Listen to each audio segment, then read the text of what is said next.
Hello, I'm Pastor Tim Burchell, and this is our fourth session of the Bible study, The Prodigal God. It is based on, well, this is going to be backwards for you, Timothy Keller's book by the same name. Fantastic resource. I encourage you, if you don't already have a copy, to get a copy. It's a short read, inexpensive. I think you'll get a lot out of it. But we are looking at the 15th chapter of Luke's Gospel, and we're finding a way to get 5 sessions out of one chapter. And I think we could probably make 15 if we wanted to.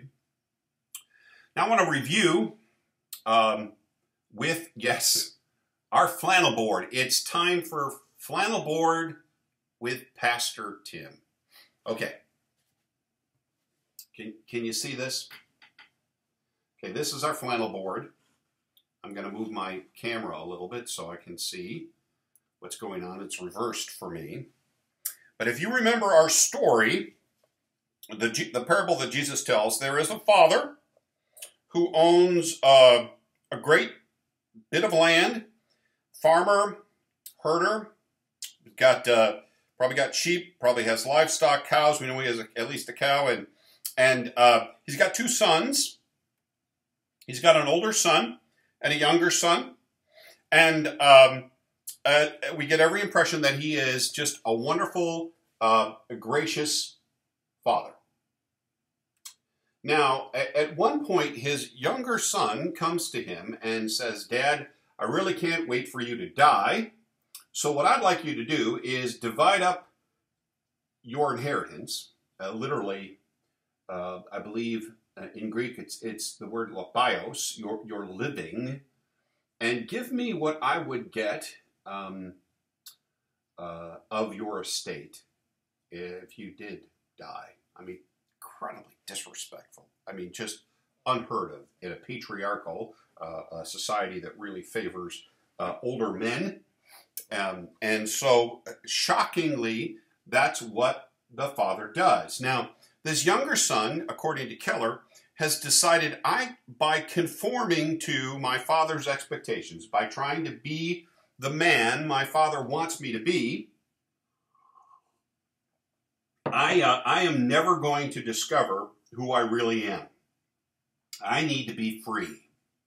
Free of the moral constraints, free of the expectations. I'm going to have to really be free to express myself and make my own way in the world. And this is his rebellious way to act that out. So he takes the money and he goes off.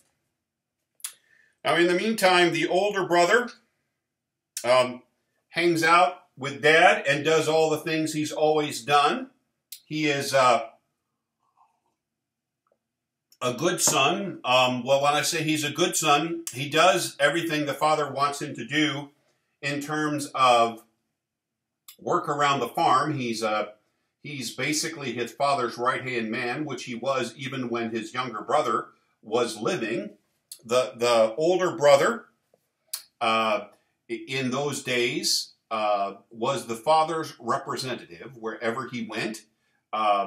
His signet ring was the same as his father's. He could seal deals. He was considered essentially his father's agent and reflected his father's heart. The problem with the older son is he is deathly afraid of not doing everything exactly the right way and giving his father some excuse to disinherit him from a considerable fortune he will get when his father does die. He's standing now to inherit everything that's left, which would have been 2/3 in those days. So he's got, he is crossing his T's and dotting his I's, but only because of what's in it for him. Now this younger son, remember, he's lost because he wants to find his own way. We call that a self-discovery, the path of self-discovery. The older son, he's lost too, but he's lost because he is trying to conform do everything right so that his father will have to give him what he wants. Will have to. He's still trying to control his father. The younger son has taken from his father what he can get. He's trying to get from his father what he can get, except they're going about it in two different ways. I'm going to charm it out of my father. I'm going to please it out of my father. The younger son says, I'm just going to take the money and run. Okay? So, you know the story. You know that the younger son comes crawling back. He is serving pig slop and wishing he could eat more of the pig slop than he is getting. A particularly bad job if you're a good Jewish boy. Hanging out with pigs is a no-no. And it says it comes to his senses. He realizes that even if he was just a servant, not an heir, not a son, but a servant, he would get at least his food and clothes taken care of. So he comes back. But he is surprised by his father's response because his father welcomes him back home with open arms and restores him not as a servant but as a son. Which of course honks off the older brother because everything the father gives the younger son is coming out of his pocket. Not exactly literally, because everything that is here everything still belongs to the father. It's not like he is dead, right? Everything is his. But someday it will be his. Oops, the younger son has fallen off again. Okay. So the problem is he won't then celebrate with the father and all the townspeople. Woo! We're having a party, right? He won't celebrate with the father and all the townspeople the return of his brother because he thinks his brother is a no good, dirty, rotten, pig farmer. And so he humiliates and embarrasses the father. The father has to come out of the party, pleads with him, hey, come on in. It's your job to co-host the party with me. Let's show everybody that we're a good family, that we love this brother of yours, not this, quote, son of mine. And the parable ends. We don't know how the older brother responds, but Jesus ends the story begging the question, what will the older brother do? And he's also asking the question, what would have happened in the story if there had been a true older brother? We learned last week, remember that there's three parables: the sheep, missing coin, missing son. Goes out to find the sheep, goes out to find the coin. No one goes out to find the son. Somebody should have gone out to find the son. Who would have been? We think, well, the father should have. No. That wasn't the father's job. That would have been the older brother's job.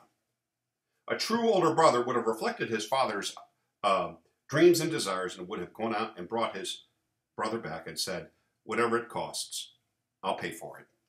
We're going to bring my brother home because that would make my father happy.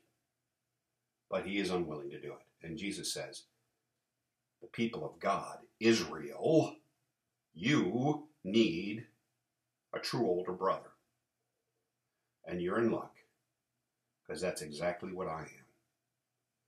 I am your true older brother, sent down not from one part of the globe to the other, but from heaven to earth, from your heavenly Father to this distant land, to bring the lost sons and daughters back home, and to encourage even the older brothers who should be welcoming to welcome and to join in the great feast, because their righteousness could still be good righteousness if they do it to please God, not to get something from him. That's flannel time with Pastor Tim. Now, I want to share with you another way to think about this. The way I see it is there are at least three kinds of people in the world, right? Don't you love it when people divide everything into two kinds of people, three kinds of people? I think there's something like 7 billion people, so there's probably 7 billion kinds of people in the world. But Jesus was particularly fond in his life of wannabes. People who want something more from life. Specifically, people who are painfully aware that the decisions that they have made and the lives that they have lived, the persons that they have become, is far less than what they hoped and dreamed they could be. You got this woman who's standing pretty much naked except for a single sheet, caught in the act of adultery. There's a wee little man named Zacchaeus who's made a fortune extorting nickels and dimes out of the poor for his taxes. You've got a woman who's gone broke trying to buy a cure for chronic bleeding, a paraplegic who has to rely on his friends to carry him everywhere he needs to go. And each and every one of these people would give their right arm for a chance for a fresh start, to be made whole. The wannabes, they flock to Jesus because that's exactly what Jesus promises and what Jesus delivers. Something more from life. Wannabes. The second group who found their way into Jesus' entourage are the used-to-bes. For instance, Peter, James, and John, they all used to be fishermen. Peter, a tax collector. Simon used to be a zealot. Over the years, some have claimed Mary Magdalene used to be a prostitute. I don't see any support for that in the Bible. Certainly Bartimaeus used to be blind. A beggar used to have a withered arm. One had used to be a leper, and of course, you know Lazarus. He used to be dead. And it works something like this. You take a wannabe, and you introduce them to Jesus, and you let them get close, and 9 will get you 10. In no time, they're transformed into a used-to-be. And used-to-bes go about defining themselves in a whole new way. I'm no longer a tax collector. I'm not a former beggar. I'm not a retired fisherman. But I'm a current friend, or I'm a committed disciple of Jesus the Christ. Used-to-bes don't focus on what they used to be. It's who they now are in relationship to God through Jesus, at least in the New Testament, at least in regards to Jesus. Now, the last group of people in the world are what we call list keepers. Now, the list keepers tended not to congregate around Jesus. They tend to be a little bit more on the self-sufficient side. Now, the easiest way I know how to identify a list keeper is ask them if they believe they will end up in heaven. They may have to think about it a moment or two, but they'll say yes, and then the follow-up question is key. Well, how do you know? How do you know you will end up there? And the answer is the sum total of their list, right? Some people will give you a list. Well, I'm basically a good person. I pay my bills on time. I've been a pretty good spouse. I give to charity. I never have beat my kids, kicked my dog. I'm a church member. I don't do drugs. I never killed anyone. Our lists are the last refuge of our independence. They state, at least to ourselves, categorically, that we feel like we've followed enough rules, we've racked up enough successes, we've avoided enough mistakes, so that the powers that be have to love us. God must give us a passing grade because we've earned it. A real list keeper will put so much faith in that list that they'll have very little faith left over for Jesus. And that makes sense, right? Do I need Jesus if I've already proven sufficient for God's favor and love? If I rise and fall on the impressiveness of my resume, my list, the longer and more impressive that list, what in the world do I need the grace of God in Jesus for? Now, I'll be honest with you. I am a recovering list keeper. And in the back of my head, I probably always have a list most of the time. And I'm guessing most of you do too. Almost all of us do. But the difference is this.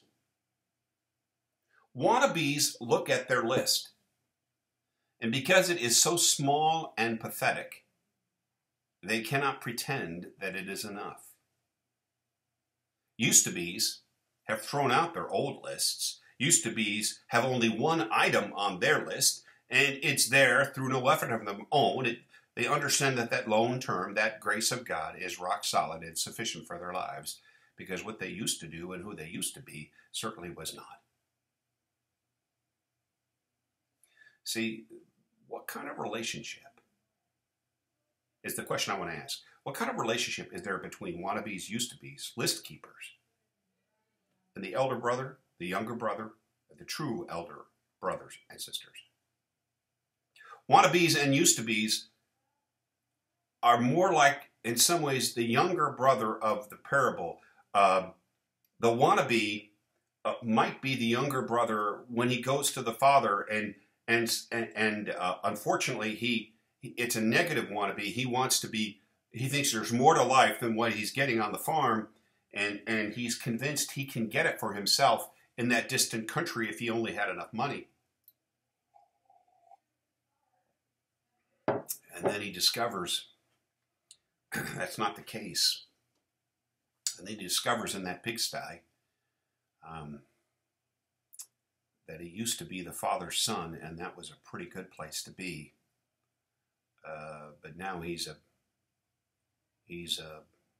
assistant to the pig farmer, and he doesn't want to be that anymore. And so he comes home. And the list keepers, of course, are more like the older brother in the parable. I've been slaving for you all these years. I've worked hard for you. I've never even asked for a goat so I can party with my friends. I've kept my demands so small, you have nothing to complain about.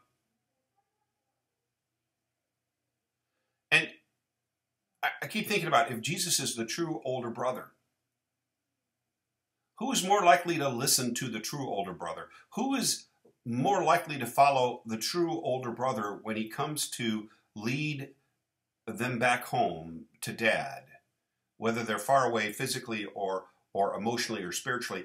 Is it the wannabes and used-to-bes, or is it the list keepers? Is it the younger brother or the older brother? The reality is, unfortunately, the younger siblings,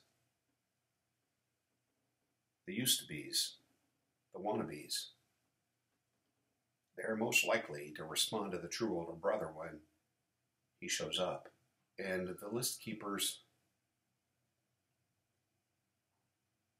don't really know what to make of them. Something for us to chew on. Because unfortunately, many of the folks in the church today are more like the elder brother,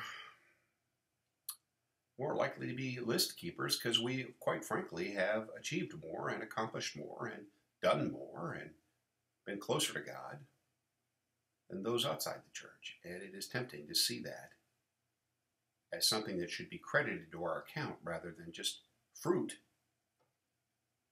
of a gift that's already been given to us. I wanted to go through your homework. I'm going to go through it and skip around a little bit. You were to look up some passages, and you were to ask yourself, is this the younger sibling, the older sibling, or the true sibling? First one was from Luke 23, and this is the criminal on the cross who says, Jesus, remember me when you come into your kingdom. And when the other criminal is mocking, Jesus tells him to be quiet. And Jesus says, today you'll be with me in paradise. I mean, here is somebody, talk about somebody who has no list. He says, we deserve what we're getting on these crosses. Jesus is not.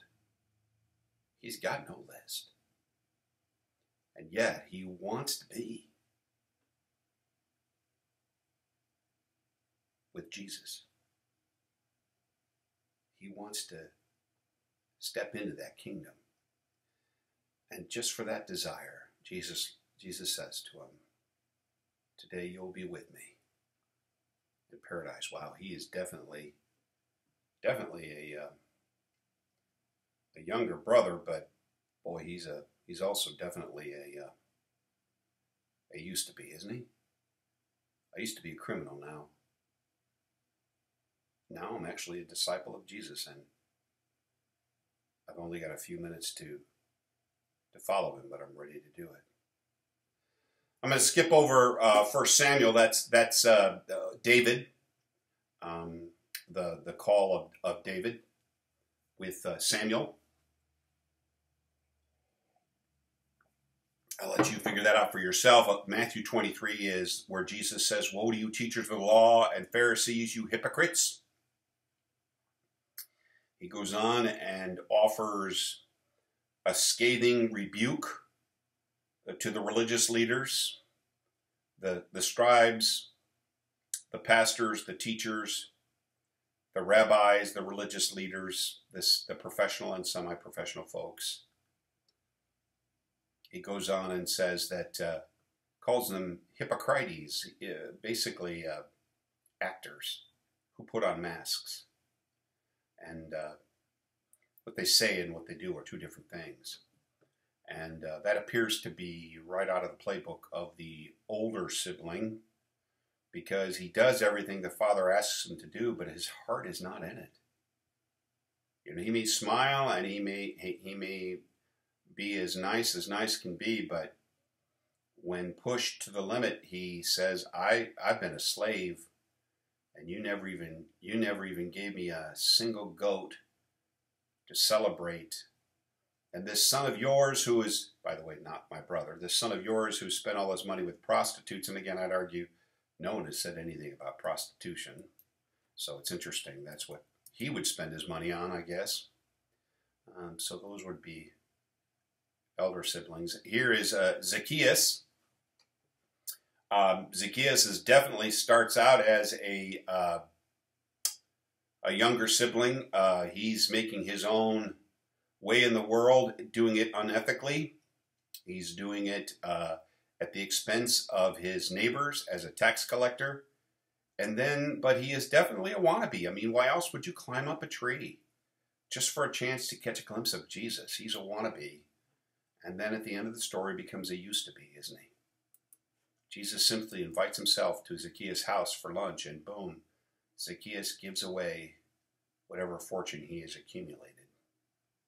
I'm going to skip down to 1 Kings 3, where Solomon God basically says, ask for whatever you want, and I'll give it to you. And he says, Lord, I want to be a good king. I want to do what's right for your people. And he didn't ask for power. He didn't ask for long life. He asked to be a good king. And God was extremely pleased with that request.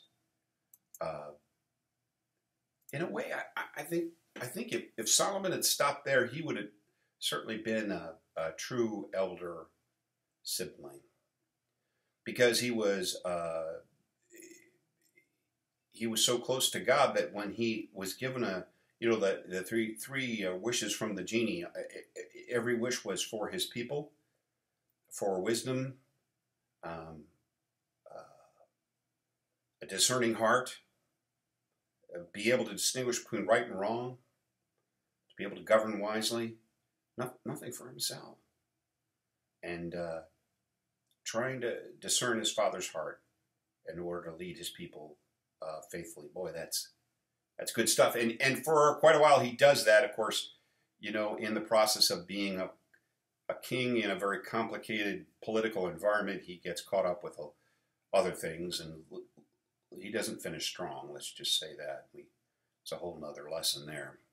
Luke 7, 1 to 10 is the centurion who comes to Jesus, and the centurion is a Roman soldier, but a centurion was technically the leader of 100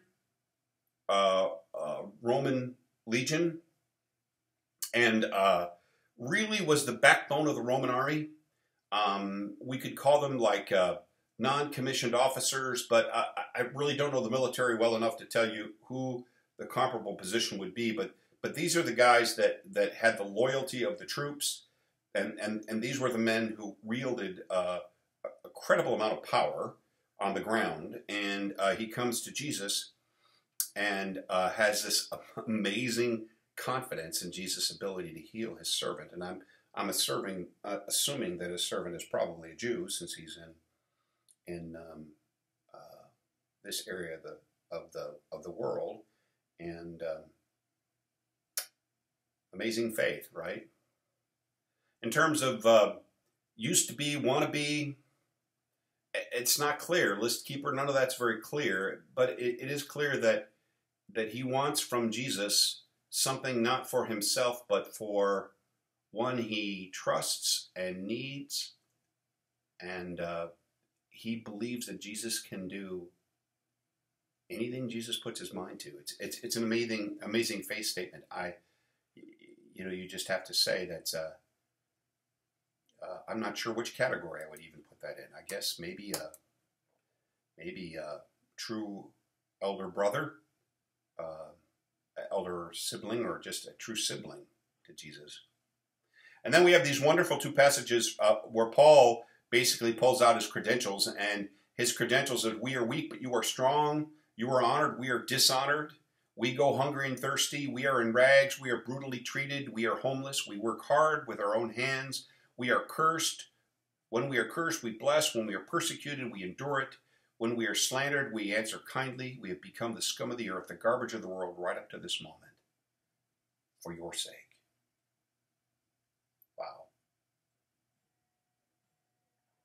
Wow. Paul is basically saying, I walk the path of Christ, and in an effort to give you what you need, I have endured. The second passage is shipwrecks and being beaten and being in danger and from Gentiles and from the sea and from false believers, and gone without food and hungry and naked and all these things. But his reason for doing all these things was really, honestly, for his churches and for the gospel. And so you got to throw him in the category of the true elder sibling. He has come from Jesus, not, and I suppose you could say the Father, but he's come for Jesus, goes throughout the world to find those who haven't heard and fill them in. So now for next week, I want you. This will be our last session next week, and for your homework, I'll have posted here a story that the story comes from the mission field. Was shared one of the very earliest works of Max Lucado. It's a story that resonates with the lostness that we hear in those three parables of Luke 15. And so I want you to go ahead and read it. And then I have a couple of questions at the bottom. It's just a mother and one daughter, and I want you to imagine a second daughter. And I ask you to imagine her in two different ways, and hope that you can do that, and we'll use that as a basis of our next session. One of the things that I think is really important is in this last session is, so we've learned a lot about, okay,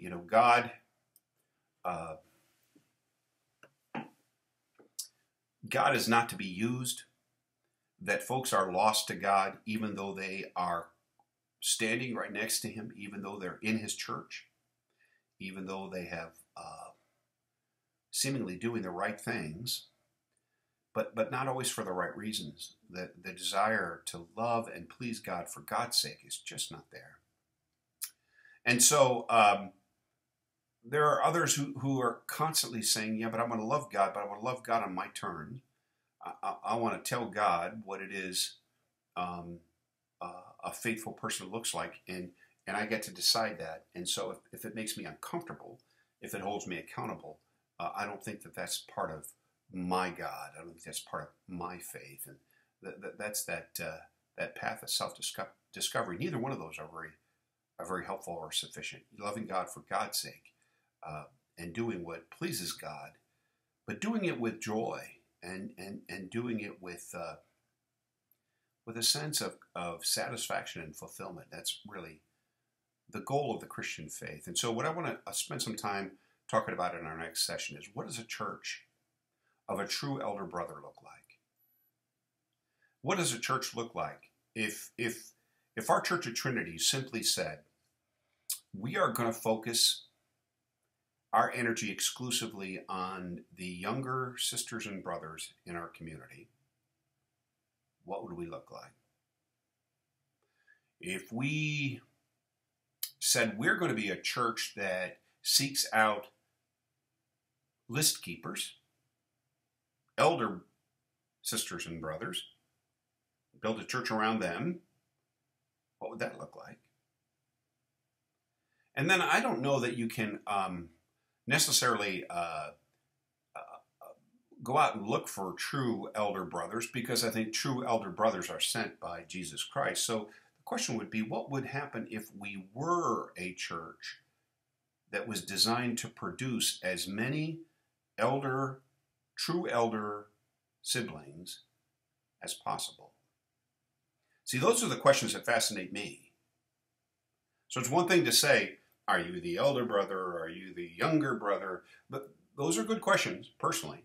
But the question is, are we not designed, according to Keller's thesis, are we not designed to go from our calling as Christians, as followers of Jesus, to imitate him, to go from God, to find and bring home the wandering younger sisters and younger brothers, and to create invitations and opportunities to the elders, brothers and sisters around us, and yet not concede to their pharisaical or their list keeping, but to constantly tell them, in order to participate, you've got to come and celebrate that the lost are found, and that's what brings God his greatest joy. Would you pray with me?